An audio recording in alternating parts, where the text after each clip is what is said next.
did you, tell me what you did when you first started. I did my left hand. Okay, let's hear that. Yeah.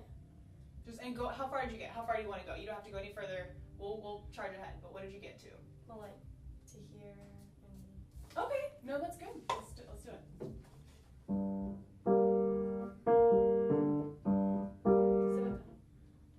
Yeah. Nice and slow, take it easy.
Your left hand. Whenever you're really far apart like this, you got to kind of practice it in chunks far apart, but then you got to practice bringing it together.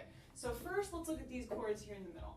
So one of the things that I noticed, especially when we got to here, is that you were picking up your hand in between. Go ahead and keep that nice, gentle, slurred kind of down and up, and that'll also be easier just to know where you are. So one of the things that we should do is block it. So let's go through, you're going to play all three of those notes together. Go slow, think ahead, so you're not even, we're going to totally ignore that bass line there. So we're going to just block those two together so you can play all three of those notes together, all three of those notes together. Once you can do that, then you can break it up, no problem. Yeah. So let's just go slow, and don't forget, so what are your two flats? E flat, E. Yeah. Nice and slow. So don't forget about that E flat down there. Yeah, and that's exactly the fingering that you use. So you use your 1, 2, 3, 5 to shoot you back down. Good. Remember to sing down, let that hand kind of move through. Yes.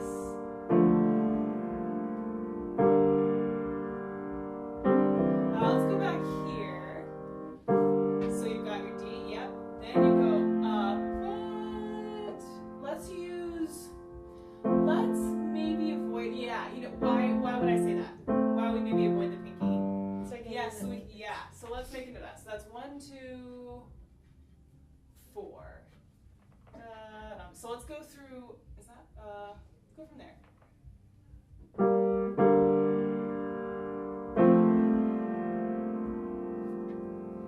Yep, so they're moving up and then back. Good, let's do that again. And actually, let's play each one twice. Go nice and slow, look ahead before you move. Again, good, and then up to that F major. Oh, I'm sorry, where are we starting? Oh, go for it, that's a great idea, let's do it. Good, look ahead, we're still there for that third time. Good. That's a rough transition. Wait, don't forget your E flat, Yeah. So one of the things you can hold on to is that 2 and 3 there. Like I would remember, okay, or the third from the C to the A.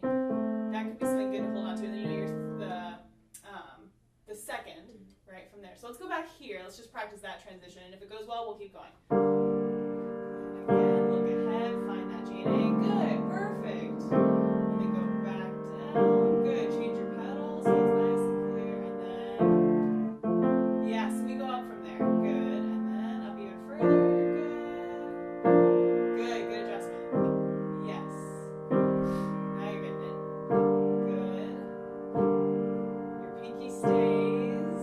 Good. And then we're going up. Pinky still stays.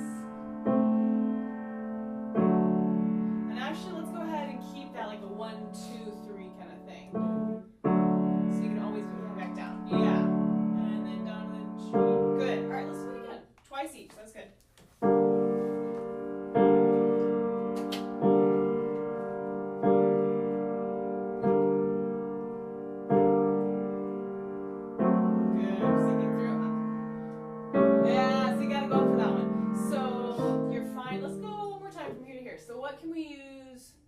Middle C. Yeah, and that might just take some practice too. So let's go from there.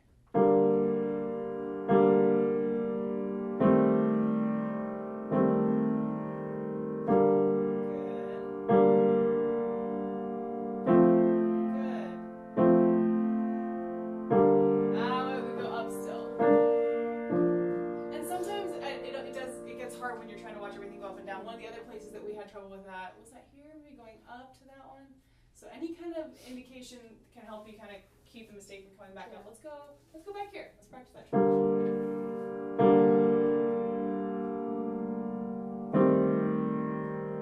Good, and then down.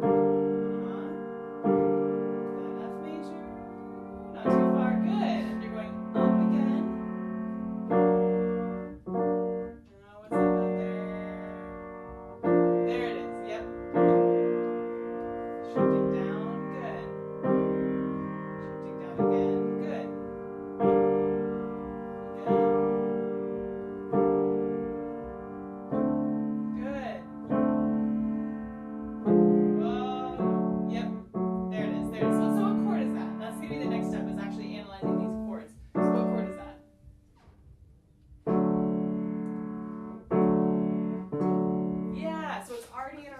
So that's our D.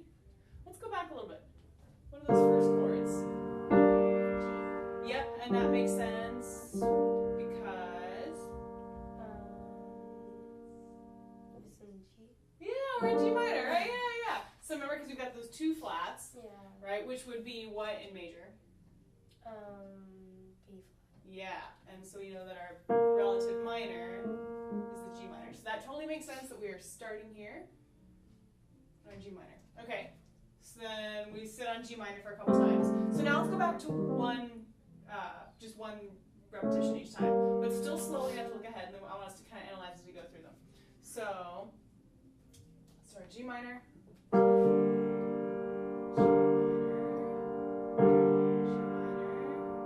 So good. So this one, right, is a little bit more. It's less clear cut. It's not just like a straight major minor chord, right? So we've got our, where are we? So we've got our C. Okay. So if we break this up, A, C, E flat, G.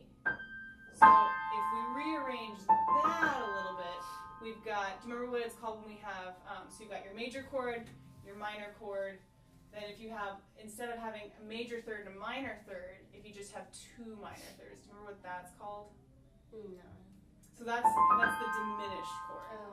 So, and because like to diminish something is to make it smaller. So rather than having a major third and a minor third, you're like diminishing it to both minor thirds. So yeah, so that's our diminished chord. And then look, rather than having another minor third, we actually have a major third on top. So that's called a half diminished chord, because it's not fully diminished. You've got like another major third up on top, but that's a half diminished. So the signal for that is kind of a swipe through a circle. There you go. All right, so let's go back here. Yep. Wait, there's no F sharp, no F sharp. Yeah, so that's just a nice little F major there, right? Yeah. Then where does it go? Good, what's that one? Yeah. And then, good, so what's that one?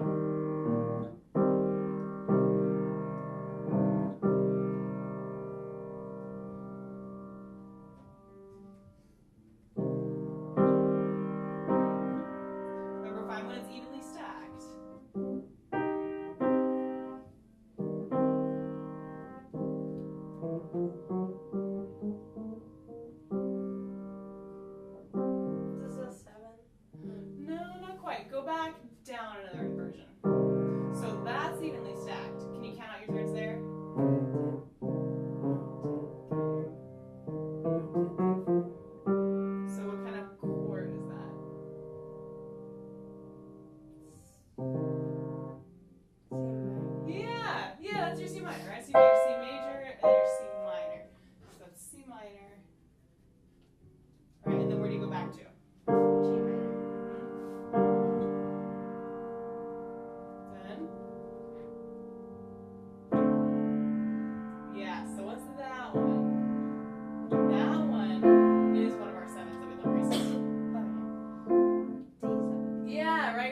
we go into a normal G, right? See how it sounds kind of the same in the back too? Yeah, good. All right. So let's go now, and we're going to do the same thing one more time. We're just going to play through it once, and then we'll break it up. Okay.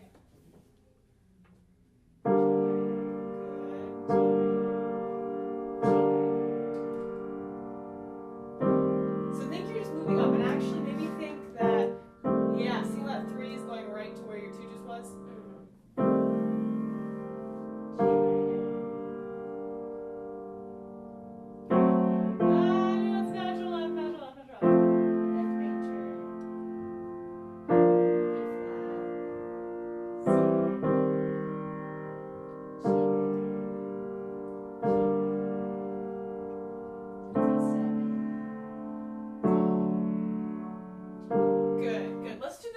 Just to get some of these tricky ones more comfortable. So here to here. So what could you do to make that transition more comfortable? How do you practice it?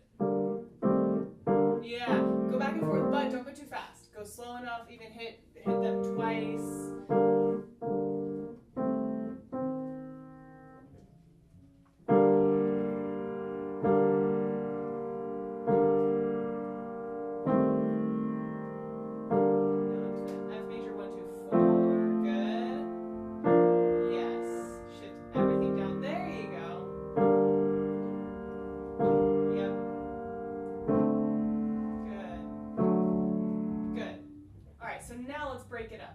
So you're gonna have to imagine that 1, 2, 3, 1, 2, 3. Really nice, and think of it as this down, up motion. Yeah, down, up. But, right, we're moving from the top down. So it's 1, 2, 3, 1, 2, 3. And what's gonna happen is you're gonna come down from the base, right? 1. So it's gonna be like this long oval. 2, 3, 1, 2, 3, 1, 2, 3. So don't even worry about that bass yet. Just focus on the 2, 3, 1, 2. There you go. Find the next chord. There, good. Nice oval sweeping.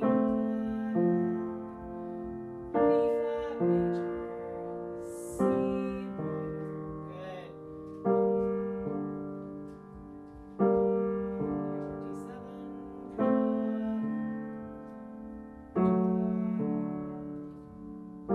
Good. Good. That one more time. Let's move just a little faster through it. 1, 2, 3, 1, 2, 3. And don't pick your hand up too high. There you go. Strong curved fingers. 1, 2, 3,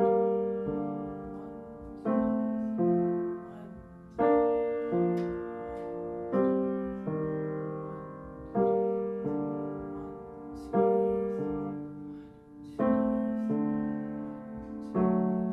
Good. All right. So now the last thing we want to bring together in this left hand is our bass. So do tons of practicing of that at home. So I'm just going to write. So this is the Mendelssohn. So I'm going to write first, practice blocks and only top left-hand chords. All right, now let's practice bringing that bass note. So let's just go into that first measure, just to kind of get that gesture down. So don't come up too much. You're coming up when you come to that third. So you want to think, here's the jump a little bit. So you really want to think, so G, down, up, down. So you're kind of, it's a small oval, but you're bringing it up to come down. You're kind of coming up and then on top of it,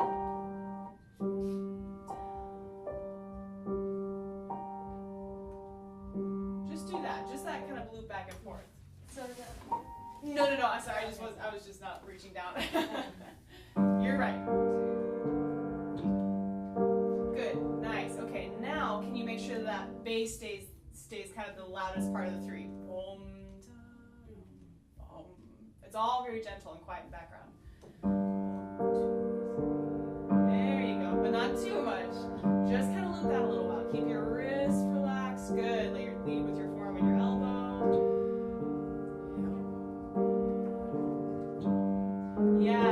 Yeah, that's really nice. That keep, even when you're going down to all those octaves. Boom, down, and up, boom, down. And this is actually going to be lower. So look, your top note of your octave is the thumb.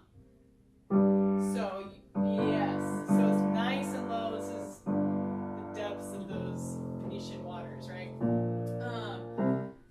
So if I put like, what'll help you remember that gesture? If I put like long kind of, yeah, oval gesture. Okay, so oval gesture with left hand.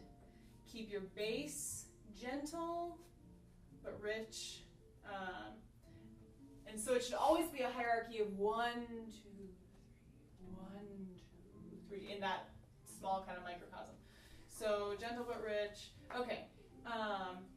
I want to get into more of the novelette because I know you've just like started looking at this. So maybe for this one, get the first page or at least hands separate. I know it still is a little bit of a challenge getting your left hand together. So hands separate, definitely. Maybe slow hands together, that kind of thing. First page for next week. All right, let's get the novelette out.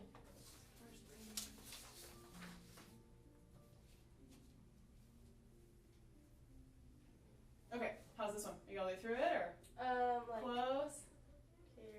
here. Okay, let me hear what you got.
Okay. So let's go. Yeah, because your rhythm was fine. I think until you just were. And it does sound. It's not going to sound always like consonant and beautiful and harmonious. This one, it's a little bit. This is like early 20th century. So let's get to here or something. Let's just kind of work our way down the left hand. So you've got your E flat fifth, E flat.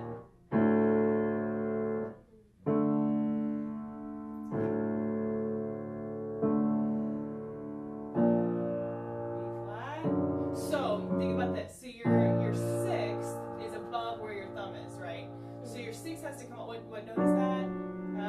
It's not F sharp. You're thinking treble clef.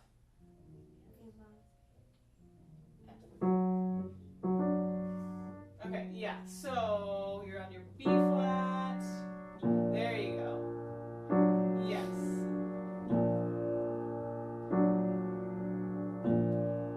Yep. There you go. You're staying there. Then your natural. Oh, so that one's natural. So that's different. Yeah. So your B flat. Oh, sorry. Let's go. Okay, let's go back here. Back to your D's.